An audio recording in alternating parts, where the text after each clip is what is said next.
ओम वंदे मातरम। मित्रों, हमारा उद्देश्य दवा मुक्त भारत, हर रोग का समाधान बिना दवा के, चाहे कैंसर हो या बाल झड़ते हों।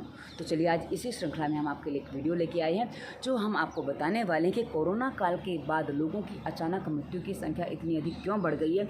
जो लोग बहुत अच्छे से अच्छा जीवन जीते हैं, अच्छे से अच्छी डाइट चार्ट फॉलो करते हैं, अच्छे से अच्छे डॉक्टर को दिखा सकते हैं, अच्छे से अच्छी रिपोर्ट निकाल सकते हैं, मतलब जिनके पास सब कुछ परफेक्शन के साथ था, उनके साथ भी उनकी भी अचानक से मृत्यु क्यों हो गई और इसके पीछे कारण कैसे बन जाते हैं, क्या बन जाते हैं। यदि आप इस बात को थोड़ा सा समझ लेंगे ना, और हमारे जीवन में हमें क्या करना चाहिए, यदि उसको पालन कर लेंगे तो आप इस अचानक से आने वाली मृत्यु के भय से अपने आप को बाहर निकाल पाएंगे। क्योंकि मैंने कभी भी जीवन में मृत्यु से डरना नहीं सीखा है। तो चलिए आगे बढ़ते हैं, आज के वीडियो को आरंभ करते हैं। मित्रों, हमारे भारत देश में जो बड़े बड़े फिल्मी कलाकार थे, राजनेता थे, ऐसे हमने बहुत सारे लोग देखे जो अचानक से काल का ग्रास बन गए। उनके पास सब कुछ था, किसी चीज़ की कोई कमी नहीं थी, अच्छे से डॉक्टर को दिखाया, पर फिर भी ऐसी स्थिति बन गई। इसके पीछे कारण क्या रहा? मित्रों, कई बार क्या होता है ना कि हम जब किसी डॉक्टर को अपना फैमिली डॉक्टर बनाते हैं, कुछ भी किसी भी रूप में चुनते हैं, एक बात होती है कि डॉक्टर जो आपको बताता है, जो आपको रिपोर्ट के माध्यम से बताता है, तो रिपोर्ट जो आती है ना मित्रों, इसमें 2-3 बातें होती हैं। रिपोर्ट यानी कि डॉक्टर्स या मेडिकल साइंस अभी बहुत सी चीज़ें सर्च कर रही है, यानी कि जो संसार में है डॉक्टर की रिपोर्ट उसमें सर्च कर पाते, यानी कि ढूंढ रही है। तो जो चीज़ अभी डॉक्टर्स ने ढूंढी नहीं, जो चीज़ अभी मेडिकल साइंस ने ढूंढी नहीं है, उसका रिपोर्ट मेडिकल साइंस नहीं दे सकती। उसका रिपोर्ट तो केवल आपका शरीर ही दे सकता है। इसीलिए आपने कई बार एक बात देखी होगी कि जब आप रिपोर्ट निकालते हैं, आपका शरीर एकदम स्वस्थ आपको फील हो रहा है, आपके शरीर में कोई समस्या नहीं है, पर आप रूटीन चेकअप के लिए गए तो उसमें आपको थोड़ा सा कुछ डाल दिया कि भाई आपको ये प्रॉब्लम हल्की सी दिख रही है, ऐसा है वैसा, और आप उसके बहकावे में आकर वो दवाइयाँ खाना चालू कर देते हैं। और उसके बाद जब आप दवाइयाँ खाना चालू करते हैं, क्योंकि आप में से बहुत सारे दर्शक ऐसे हैं जो ये बात का प्रश्न करते हैं, और मैं सीधा बोलती हूँ दवाइयाँ छोड़ दो। तो क्या है कि जब आप वो दवाइयाँ खाना चालू करते हैं तो आप देखते हैं धीरे धीरे आपके शरीर में कुछ नई नई प्रॉब्लम्स क्रिएट हो रहे हैं। जी हाँ, दवाइयाँ खाने के बाद प्रॉब्लम्स क्रिएट हो रहे हैं। और यह मेरे पास कई लोगों ने ये बात बताई है, तो मैं सीधा कहती हूँ दवाइयाँ छोड़ दो। बोली ऐसा डॉक्टर ने बताया, मैं कब बताया है तो स्वास्थ्य नियम का पालन करो। वीडियो डिस्क्रिप्शन में स्वास्थ्य नियम प्लेलिस्ट हमने दी है, पालन करो, आपको दवाइयाँ खाने की ज़रूरत ही नहीं है और हो जाता है। किंतु मित्रों, कई बार ऐसी स्थिति भी बनती है कि डॉक्टर की रिपोर्ट में कुछ भी नहीं आ रहा है, लेकिन आपके शरीर में तो बहुत सारी प्रॉब्लम्स हैं। ऐसा भी मैंने देखा।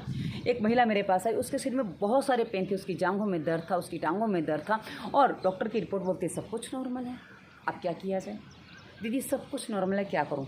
तो हमने कहा भाई स्वास्थ्य नियम का पालन करो, अनुलोम विलोम करो, आपका दर्द 2 से 3 दिन में चला जाएगा। और चला गया।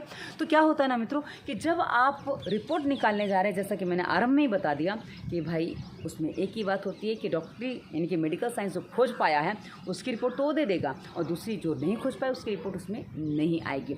अब वही मित्रों एक चीज़ और बनती है, एक रीज़न और बनते हैं सामान्य लोगों के लिए। क्या होता है ना, कई बार आप जिस डॉक्टर के थ्रू किसी लैब में जा रहे हो, कई बार तो डॉक्टर कहते थे फलानी लैब में आपको रिपोर्ट निकालना है। आपने भी बात देखी थी, हो तो कमेंट करके बताइएगा।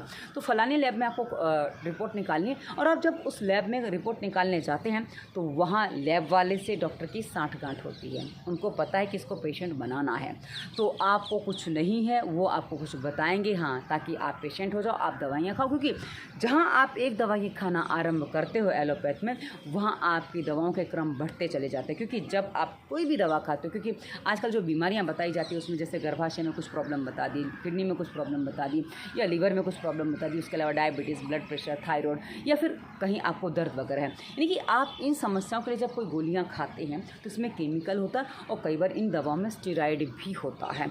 तो सबसे पहले आप एक बात नोटिस करिए, जब आप कोई भी दवा डॉक्टर ने बताई है खाना आरंभ करते हैं, वहीं से पहला काम होता है कि आपके शरीर में गोली जाने के बाद 1-2 दिन बाद या हफ्ते भर बाद आपकी सबसे पहले भूख प्रभावित होती है, यानी कि आपको भूख लगना धीरे धीरे कम हो जाता है, और साथ में पेट साफ होना भी धीमा हो जाता है कि आपका पेट साफ नहीं हो पाता है। ये तो नॉर्मल बुखार की दवा खाओ तो भूख मर जाती है, और ज़्यादा खा लो, 2-3 दिन खा ली तो पेट ही साफ़ नहीं होता। अब पेट साफ़ नहीं होगा तो भूख कहाँ से लगेगी, और यदि भूख नहीं लगेगी तो पेट साफ़ कैसे होगा, खाएंगे तो पेट साफ़ कैसे होगा।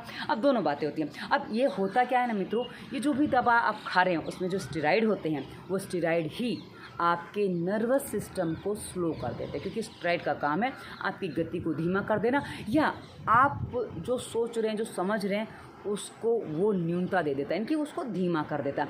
तो जब आपका नर्वस सिस्टम स्लो होता है, उसी के कारण से भूख लगना कम हो जाता है, साथ ही पाचन तंत्र प्रभावित होता है। और जब ये प्रभावित होता है ना मित्रों, तो सीधी सी बात है कि आपका मस्तिष्क भी प्रभावित होता है, जिससे शरीर में आलस बनना, तनाव होना, काम करने की इच्छा ना होना, ये सारी की सारी क्रियाएं सामान्य हो जाती हैं।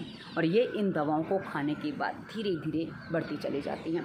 और जो खा रहे हैं वो अपने आप को नोटिस कर लीजिए कि दवाइयाँ खाने से पहले आपको ये समस्याएं बहुत सारी नहीं थी, और दवाइयाँ खाने के बाद बहुत सारी समस्याएं आ गई हैं। और दवाइयों के प्रभाव है मित्रों, ये लीवर पर, किडनी पर, या हमारे किसी भी अंग पर, आँखों पर, किसी भी अंग पर बहुत अधिक प्रभाव डालते हैं। हाँ, हर दवा में स्टेरॉइड की क्वालिटी या क्वांटिटी कुछ अलग अलग होती है, जिससे उनका प्रभाव अलग अलग होता है। किंतु आप देखिए, यदि आप थायराइड की दवा खा रहे हैं तो डॉक्टर आपको कहेगा आप लीवर चेक करवाते रहिएगा। वहीं ये डायबिटीज़ की दवा खाते तो कहते हैं किडनी और आंखें चेक करवाते रहिएगा, क्योंकि ये समस्याएं इनसे खड़ी होती ही हैं और इसका समाधान शीघ्र नहीं होता है। तो मित्रों, ये जो रीज़न बन जाते हैं ना, उसी के कारण से आपका जो नर्वस सिस्टम स्लो हो जाता है, जिसके कारण से आपकी बॉडी में आपके जो तंत्र हैं, चेतना तंत्र है, वो ठीक से काम नहीं कर पाते हैं, और फिर कोई भी चीज़ आपको अचानक से प्रभाव करती है। क्योंकि जब चेतना तंत्र काम नहीं कर रहा है, ये ऐसे ही समझ लीजिए कि चेतना तंत्र का काम क्या, आपके शरीर में जो भी हो रहा है उसको आपको बताना कि भाई ऐसा हो रहा है, इसको ठीक कर। और आपने पेन किलर खा के उसको ठीक किया, या कोई दवा लेके उसको ठीक किया, आपने उसका सही समाधान नहीं किया, जिसके कारण से उसका प्रभाव उसमें दुष्प्रभाव के रूप में बदल गया। इसको एक छोटी सी कहानी से समझिए। एक राजा है, बहुत बड़ा राजा, बहुत अच्छा राजा है। अच्छा तो नहीं कहूँगी क्योंकि उसने कुछ गलतियाँ की हैं। तो एक राजा है, बहुत बड़ा राजा, और उसके यहाँ क्या है ना, उसने अपने सारे दूत फैला रखे कि कहाँ क्या गतिविधि हो रही है, मुझे बताओ। अब क्या हुआ, एक दूत आता है, कहता है महाराज फलाना राजा हमला करने आ रहा है, वो आप पर आक्रमण करने आ रहा है। तो राजा ने क्या किया, तेरी इतनी हिम्मत, उसने दूत को ही मार दिया। राजा ने 1 दूत मारे, 2 मारे, 3 मारे, 10 मारे, 20 मारे, 50 मारे।